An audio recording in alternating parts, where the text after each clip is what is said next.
많은 분들이 소금을 먹으면 고혈압에 걸린다고 걱정하시는데요. 과연 그럴까요? 병원에 가면 링거를 맞게 됩니다. 링거액은 0.9% 소금물이죠. 하루에 1리터 이상을 혈액에 직접 주입하는데 그렇다고 혈압이 올라가는 경우는 없습니다. 고혈압의 진짜 원인은 혈관이 딱딱해지거나 혈액이 끈적해지는 것입니다. 소금 자체가 문제가 아니라는 거죠. 실제로 의사들도 고혈압 환자에게 소금을 먹지 말라고만 하지 않고 혈관을 넓히거나 혈액을 묽게 하는 약을 처방합니다. 소금은 오히려 혈액을 만들고 정화하는 역할을 합니다. 중요한 건 적정량을 섭취하는 것이죠. 당뇨도 마찬가지입니다. 인슐린이 만들어지고 세포로 흡수되는 과정에는 바나듐 같은 미량 미네랄이 필요합니다. 이런 미네랄들이 바닷물에 모두 들어있는데 우리가 먹는 소금에서는 대부분 제거되어 있습니다. 여기서 핵심은 미네랄입니다. 서양 학자들이 소금을 분석했을 때 나트륨이 가장 많이 들어있어서 소금을 염화나트륨이라고 정의했습니다. 그 순간 나머지 미네랄들은 불순물 취급을 받게 됐죠. 천일염도 미네랄이 충분하지 않습니다.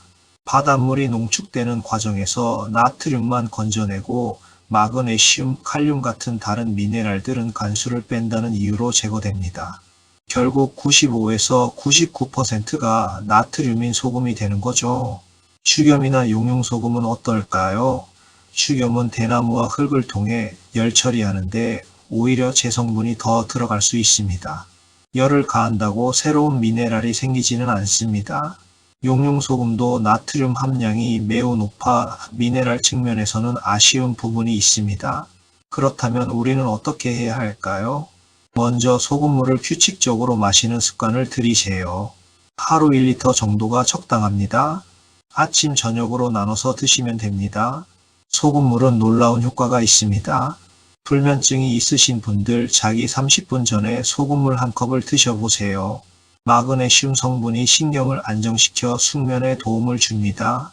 얼굴이 붓지 않을까 걱정하시는데 소금에 칼륨도 함께 들어있어서 자연스럽게 배출되니 걱정하지 않으셔도 됩니다. 야간뇨로 고생하시는 분들에게도 효과적입니다. 소금물이 체내 수분을 적절히 유지해주기 때문에 화장실 가는 횟수가 줄어듭니다. 두통이 있으신 분들도 주목하세요. 두통의 주요 원인은 수분 부족과 체내 독소입니다. 소금물을 마시면 독소가 배출되고 혈액순환이 원활해져 두통이 완화됩니다. 다이어트를 하시는 분들에게도 좋습니다. 식사 전에 소금물을 마시면 포만감이 생겨 자연스럽게 식사량이 줄어듭니다.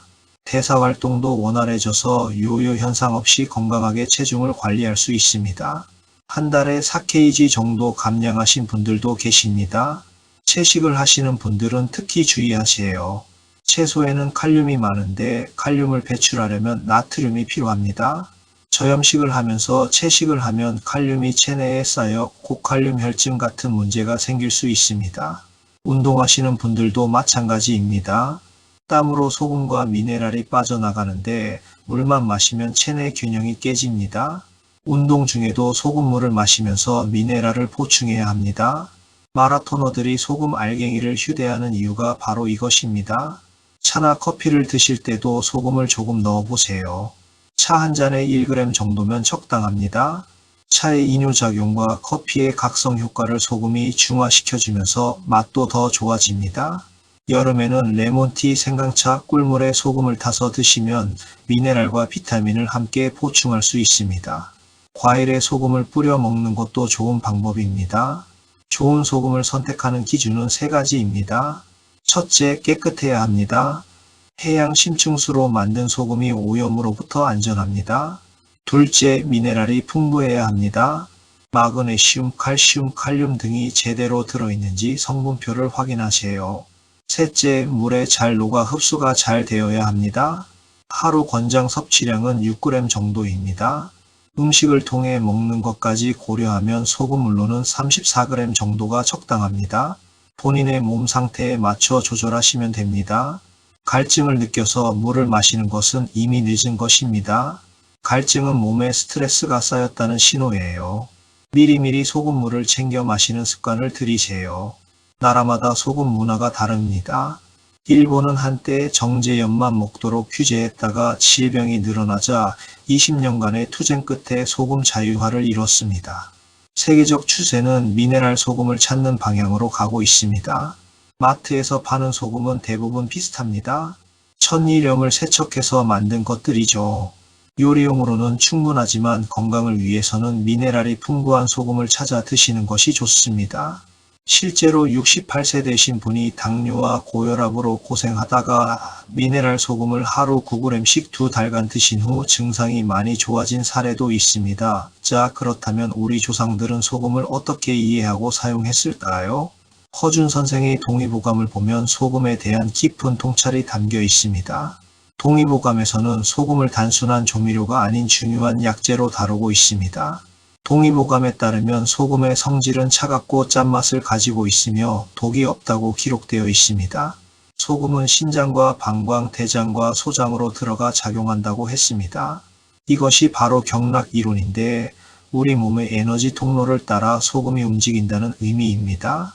특히 주목할 점은 소금이 체내의 독소를 제거하고 담을 삭이며 막힌 것을 뚫어준다고 했습니다.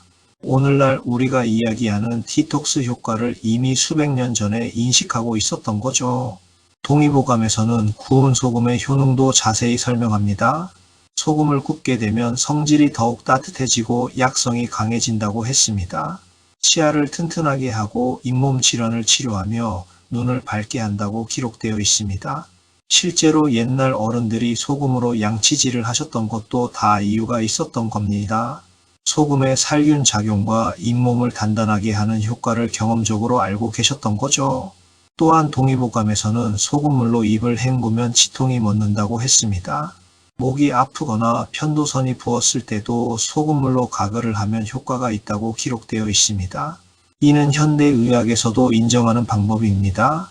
허준 선생은 소금이 몸속의 습기와 담을 제거한다고 강조했습니다. 한의학에서 말하는 담은 체내에 쌓인 노폐물과 비정상적인 체액을 의미합니다. 오늘날로 치면 순환이 잘 안되고 독소가 쌓인 상태를 말하는 것이죠. 동의보감에는 소금의 해독 작용도 나옵니다. 음식물의 독을 풀어주고 생선이나 고기의 독을 없앤다고 했습니다. 그래서 회를 먹을 때 소금에 찍어 먹는 것도 단순히 맛 때문만이 아니라 해독의 의미가 있었던 겁니다. 또 흥미로운 점은 소금이 구토를 먹게 한다는 기록입니다.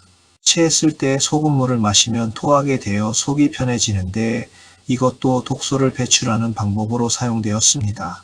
동의보감에서는 소금의 종류도 구분했습니다. 바닷물로 만든 소금, 우물물로 만든 소금, 흙에서 나는 소금 등을 각각 다르게 인식했습니다. 그 중에서도 바닷물로 만든 소금이 가장 좋다고 했는데 바닷물에 다양한 기운이 담겨 있기 때문이라고 설명합니다.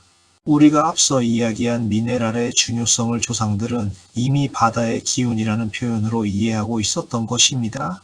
허준 선생은 또한 소금이 혈맥을 부드럽게 하고 근육과 뼈를 튼튼하게 한다고 했습니다. 현대의학에서 마그네슘이 근육 이완에 도움을 주고 칼슘이 뼈 건강에 필수적이라는 것과 정확히 일치하는 내용입니다. 동의보감에는 소금을 이용한 구체적인 치료법도 많이 나옵니다. 배가 차갑고 아플 때는 소금을 볶아서 주머니에 담아 배에 대면 좋다고 했습니다. 요즘으로 치면 찜질팩인 셈이죠. 소금의 보온 효과를 활용한 것입니다. 특히 소금이 신장을 보호한다는 내용이 중요합니다. 한의학에서 신장은 단순히 공판만을 의미하는 게 아니라 생명력의 근원 정기가 저장되는 곳을 말합니다. 소금이 이 신장의 기능을 도와준다는 것은 근본적인 생명력을 지켜준다는 의미입니다. 동의보감에서는 소금의 과용에 대한 경고도 있습니다. 너무 많이 먹으면 오히려 혀를 상하게 하고 피부가 거칠어진다고 했습니다. 이것이 바로 적정량의 중요성입니다. 허준 선생은 또한 소금을 먹을 때는 반드시 물과 함께 섭취해야 한다고 강조했습니다. 이는 우리가 앞서 이야기한 소금물의 중요성과 정확히 일치합니다. 동의보감에는 소금이 마음을 안정시킨다는 내용도 있습니다.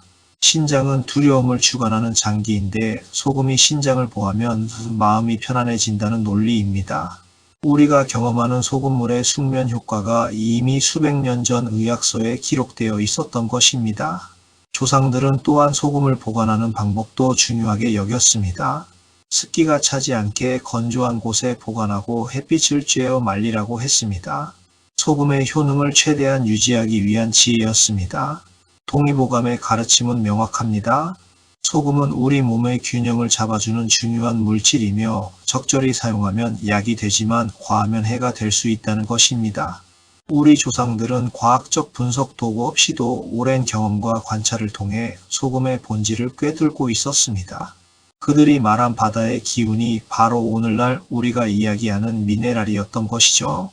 허준 선생의 지혜와 현대 과학이 만나는 지점, 그것이 바로 미네랄이 풍부한 소금을 적정량 섭취하는 것입니다. 동의보감의 가르침대로 소금과 물을 함께 섭취하고 과하지 않게, 그러나 꾸준히 먹는다면 우리는 건강한 삶을 유지할 수 있습니다. 이제 소금물 한 잔을 마실 때 우리 조상들의 지혜도 함께 떠올려 보시기 바랍니다. 정리하겠습니다. 건강한 삶을 위해서는 미네랄이 풍부한 소금과 충분한 물이 필요합니다. 하루 1리터의 소금물을 아침 저녁으로 나눠 드시고 과일이나 차에도 소금을 활용해 보세요. 소금을 두려워하지 마세요.